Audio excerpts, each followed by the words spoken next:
All right, so we're going to transition to the heart of the content today. We're going to be talking about sex and marriage. Yep. Real taboo subject, but I think this is going to be really helpful, not just to new guys, new husbands, but also this is going to be in the context of marriage. So we're not going to be talking about sex before marriage or, or adultery or anything like that. We're going to be talking about how to grow in sexual intimacy in your marriage. So that's going to be the context of the conversation today. And I think this is an important one because I was asking like a bunch of guys like my age who are married. I was like, if we were to talk about something, I said, give me a few topics. And literally like 2 or 3 of them said the same thing, like marriage, sex. And I was like, yeah, that makes sense. Like, I can't think of any good conversations or good speakers or anyone talking about marriage and sex. Like, you've always talked about the Creflo Dollar teaching you watching you're like 20.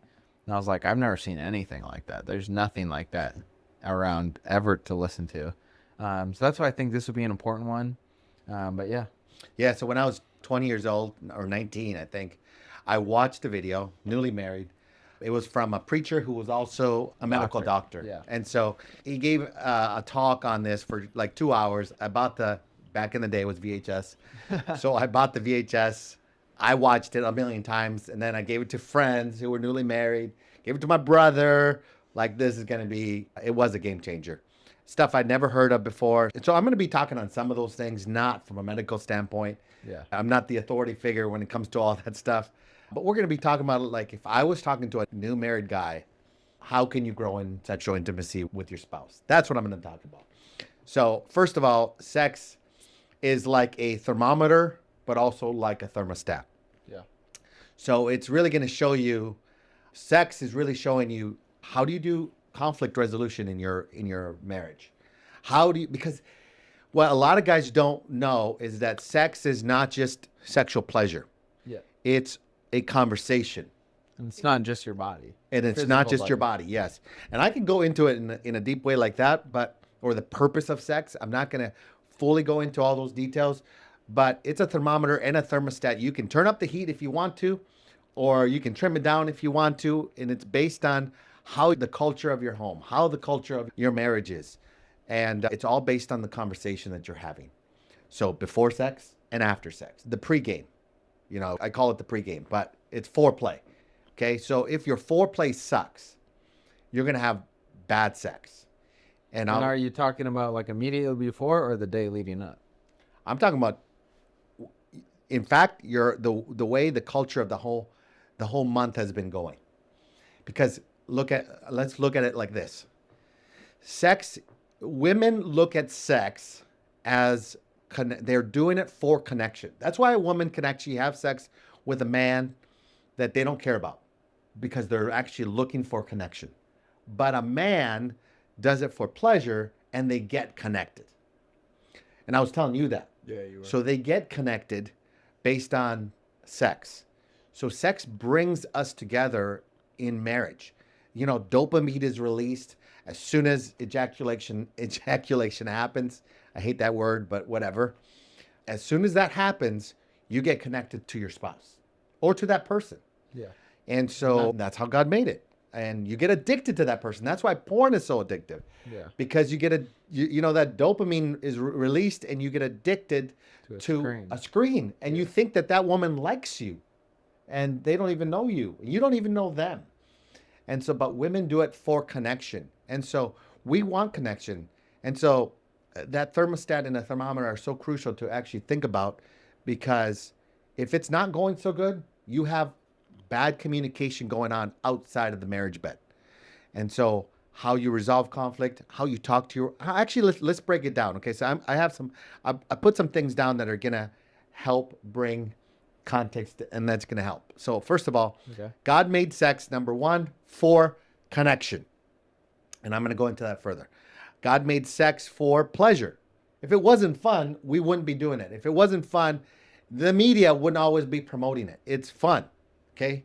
And for some reason in Christian circles, sex is not talked about in church or anything else. Yeah. We're not talking about it, and it's almost like bad. Shh, don't talk about it. It's evil. It's almost in the same realm as money. Yes, it's evil. Don't talk about it. when the world is talking about it, media is talking about it, it's everywhere. Everybody's doing it. Like everywhere, on every screen, on every movie, on every song, it's everywhere. Yeah. So I don't know why we're not talking about when it's such a big deal in front of us all the time. So it's for connection, it's for pleasure, it's for serving. Yeah. And I'm going to break that down. It's for serving. What does that mean? Because a lot of times we don't view it like that. It's also for multiplication. We get kids out of this. It's a blessing. Yeah. Okay. So now let me break down some things that I think are important to view. Women's 5 sexual needs. Okay. The first one would be affirmation. I just did. So it's for affirmation. He's about to consummate the humor. He is. It's not married yet. June 6th. So it's for affirmation. That means that you're affirming who she is. It's surprising to me that guys don't tell their wives that they're beautiful, that they're pretty, or what body part they find attractive. They should be constantly doing that nonstop, because a woman wants to be affirmed in that way. And not just for her beauty, but also for what she does. Wow, you did that. Wow, you did that. Wow, that's amazing. Thank you for doing that. They just want to be affirmed in that. Guys do too, but not as much as women. Number 2, for connection. What does that mean? It means that they want attention. Women want attention. Your wife wants attention. So if you're not giving her attention and all of a sudden you want to turn up the heat right now, and you haven't paid attention to her all week long, you haven't paid attention to her all day long, and all of a sudden you want some tonight, you're not going to get some. Or it's just going to be sucky. She just feels like she's being used. Right. Yeah. But guys don't think like that at all. Yeah. I thought we were married, and I thought that's what you do. Well, and even to bring some context, like, because growing up, I feel like guys, what are mostly told in Christian circles is sex. It's like, oh, never have sex your whole life. Don't do it. It's evil. And then once you get married, just have a ton of sex. And then that's kind of all Christian guys are told. Right. Your entire life. Right. And so that's why we got to talk about it. They don't even know what to do to have it. Yeah. So if you're not thinking about connection, you're going to have a sucky sex life. Number 3 would be non-sexual touches. So non-sexual touches, man, you could even flirt with this alone. So if you want to have a special weekend, if you want to have a special night, and you're not doing non-sexual touches, meaning you're just walking in the kitchen and you touch her, but for no reason, you're giving her a peck on the cheek. This is no big deal. Like there's no strings attached. Right. In your mind. No strings attached. Touching. Yes. So it's not for sex. It's just, I love you. Yeah. That's all you're doing with that. It's not complicated. But here's why this is so important. I'm going to tell you, I'm going to just go to the jugular. I'm going to get to the bottom line. Hey. Porn and masturbation are prepping guys to have quickies. You're telling me this.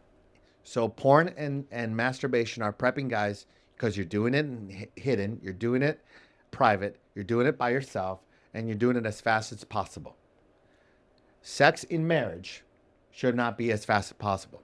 Now, can you have a quickie? Yeah, have a quickie. But that's not where connection's really going to happen. That's not where you're actually going to tell her how much you love her, how much you love her body, and vice versa.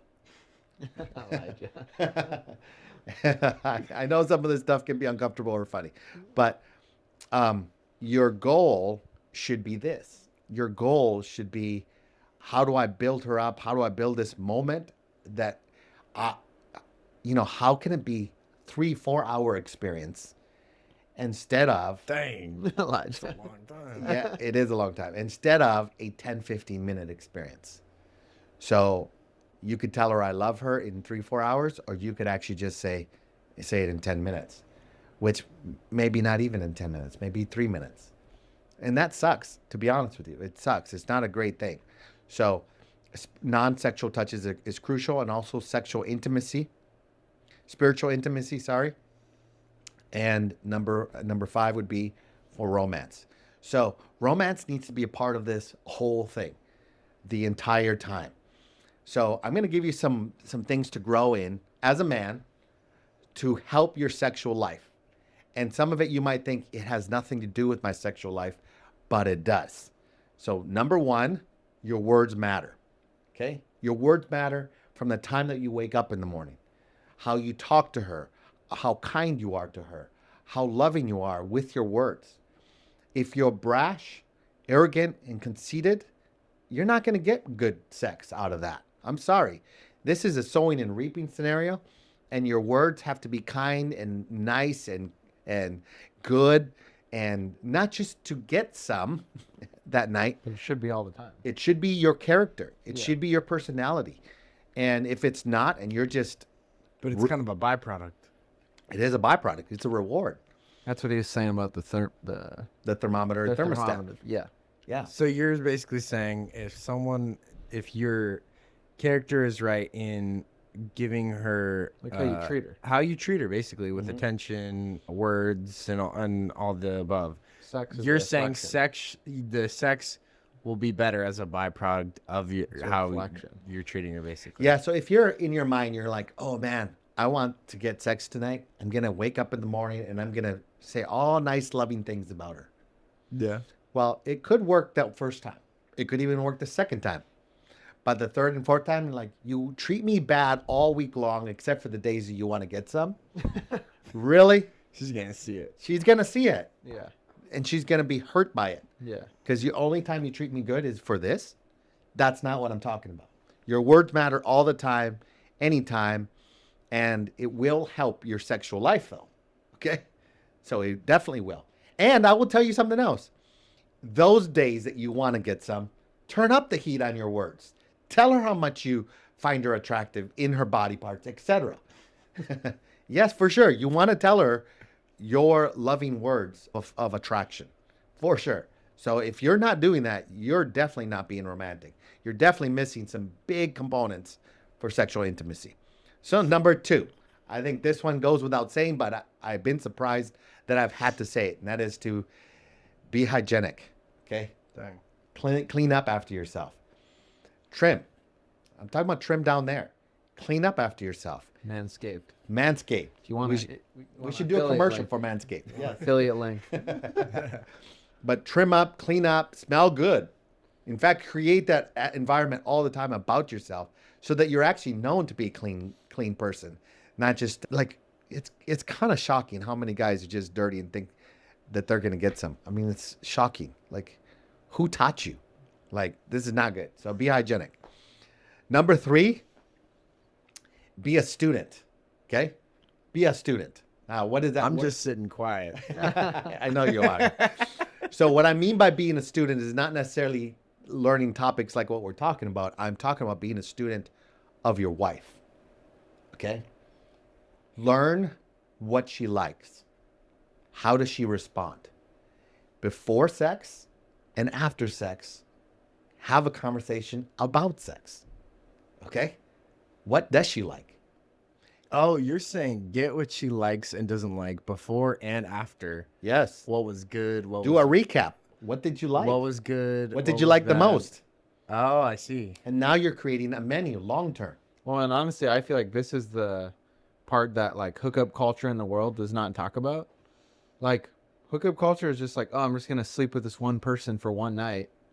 Honestly, it's not going to be that good. Like, you don't know that person. They don't know you. You don't know what you like. They don't know what you like. Right. Like, it's just purely physical. Right. Like, that's the amazing part about marriage is you're constantly figuring out, how can I get better? What does my spouse like? What don't they like? And that's what you're talking about, the serving thing. Like, you're serving them. Right. If you can have that mindset of you're serving them and I don't really care what's in return, it'll make it better. Yeah. So let's go back to being a student. So let's just say, things that she likes, how she likes to be touched, positions. And that's a real thing, because orgasms come out. I know we're talking real graphic here, but Yeah. orgasms change. And so women respond to orgasms in different ways. And you think that orgasms will happen just automatically, but you actually have to get very good as a man to get her to orgasm, and also to last longer. So you have to actually create stamina in yourself so that you can actually have great sex that doesn't last 3 minutes, because I guarantee you, and I've said this many times over, you guys probably heard me, that women are an oven and men are a microwave. Yeah. So you're ready to go and ready to ejaculate right away, where she might take an hour. She might take longer than that. And so you actually have to learn her and be a student of her so that you can actually have great sex. So it comes with conversation, though. So it might be feeling uncomfortable if you've never had those conversations, but you should. You should dramatically have those conversations. So then let's talk about the next one. Great sex is about giving. Okay. Now the Bible says in Acts 20 that it is more blessed to give than to receive. So great sex is about giving, not necessarily receiving. In fact, you receive the more you give. Okay. So in sex, find ways to pleasure. Find ways, and that goes with being a student. The things you learn, do that. So maybe she likes massages. Maybe she likes, whatever. You just go, maybe she likes dancing. Whatever those things are, you start implementing them and just give. It's all about her. And then what happens when you do that, you're going to feel like the man. You're going to feel great about yourself. So, and if she actually has that mindset too, where she's thinking about giving to you, then what happens is it's two people who are giving and they're selfless. And they're selfless in bed. But that's not what everyone else is teaching you. Yeah. That's not what masturbation and porn teaches you. So it's so counterintuitive to do it God's way, which is all about giving in bed. Okay, so the next one that I would say, it's all about knowing. It goes with being a learner. But I love this idea that Adam and Eve were naked without shame. Okay? They were naked without shame. That's the type of knowing that you want. Every person in the planet, they want to be known and they want to know. I'm going to say that again. They want to be known for all their weaknesses, all their failures, and all their strengths. All the good things too. The good, the bad, the ugly. They want to be committed to someone that knows all the good, the bad, the ugly, and vice versa. And if you can get there, you're going to have great sexual intimacy, great pleasure, because you know them and they know you. So let me go to the next one. Any thoughts so far? No, we're good. Keep going. The next one would be the bed chamber. And so I called it the bed chamber. And what I mean by that is when you have kids, so the first year, couple years of marriage, and there's no kids around, you're good to go. It's a playground, okay? But any time of day. Any time of day. Any place of the day, right? Yeah. But when you start having kids and you have responsibilities, you have mortgage, you have payments, you have you're tired, you have kids, she's tired. How do you do this? Well, I'm going to make some suggestions. So having a bed chamber means that your bedroom becomes like a hotel. Your bedroom becomes like a retreat. So whatever floats your boat, you want to create that. So first of all, like you're talking about the atmosphere, like make it relaxing. Make it relaxing. If you have a workspace in there, get rid of it. If you have, your living quarters should be there, your bed and all that stuff. But what about other things that she might like? What about other things that she might, you guys want to create? Yeah. So seating area, maybe you don't have the space, but maybe if you do, create a place that you guys can hang out so that you're eating together, having, dessert together. If you like massages, have a massage table. Create an environment in your bedroom conducive for sex. Okay? So that kids aren't welcomed. They're not here. Sleep train your kids. Sleep train your kids. So they're not in the bed with you. Yes, that's true. This is helpful. Good stuff. It is very helpful. I've talked to dads. It's like, bro, you ain't in 6 months. It's like you all your kids sleeping in your bed. It's like, that's insane. Yes. That's wild. And very challenging. Yes. So your sexual intimacy is definitely going to be hurt. But also spend some money for the date night in your bedroom. What I mean by that is make it look good. Make it feel good. Okay, wait, I got to tell a funny story about this. Okay, growing up, you would always be like, growing up, you would be like, okay, guys, I'm going to pay whoever amount of money in Twizzlers and money or whatever Just get a bunch of snacks. Get a bunch of snacks. Pizza, No, he would get us all this stuff. movies. And then he would tell us to get our mom and dad's room ready. He'd give us candles. And we would go light candles in mom and dad's room and stuff. And we're like, oh, we like made your bed, did candles. I'm just like a little kid, think I'm cleaning their room, making it smell good. Surprising mom. And then he'd be like, go downstairs, watch a movie, have whatever you want. Don't come upstairs. Don't go upstairs and you have a broken leg. Mom, really? We just want mom to enjoy her surprise. Keep going. I don't remember. That would literally You just happen. keep us downstairs with the snacks. Come upstairs only for emergencies. Unless there's blood. Very special Unless surprise. there's blood or a broken bone. That's It's literally true. happening. So funny. Okay, keep going. Put the TV with the fireplace on. No, he literally did that. Yes, it's true. So funny. So you want to create an environment that is actually enjoyable for the next 2, 3, 4 hours. Okay, bed chamber, and then number 8 would be date regularly. That you might need to get a babysitter and all that stuff, but it's worth it. It's a great investment. If you think that you're just gonna have sex and have a great sex life without these components, you're missing out in a big way. So what you're saying is set up your room in a way that is relaxing and nice and romantic and even sexy, I guess.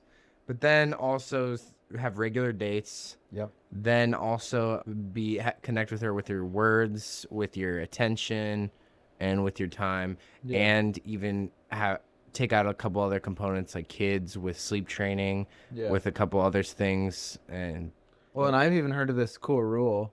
It's called the 2-2-2 rule. So every 2 weeks, do a date, like just for dinner or something. Every 2 months, do a weekend, and every 2 years, do a week-long trip. So obviously, like if you're like me and Hannah, we've been having kids. Like we had 3 kids in 4 years. So like we've been pretty good at mostly just doing a date every week, where we just get a sitter. It's usually Bella or Justice or mom and dad. yeah. But just plan it, and it's even in our budget. Like we have it in our budget. So like if you plan all that stuff, it makes it a lot easier than just being like, oh, we should do a date, and then you do it like once every 3 months. But yeah. That's what I'd say. So I'm realizing is all this stuff is, yes, it's like preparing to have good sex, but it's also to have a great relationship. And then the sex is the overflow is what I'm hearing. Yes. Exactly right. Okay. Yeah. So, and then dressing for each other. What does she like how you dress, and vice versa, even for those special nights. I know it sounds funny, but even underwear and lingerie and all that stuff, that actually matters. So that no one else is enjoying, but you guys together. And so make it a priority. All this is about making your relationship a priority so that you can connect with each other, but also have great sexual intimacy. So, foreplay, all that, the foreplay should last a couple hours, not just, 5 minutes. You're saying that as a regular. Yeah.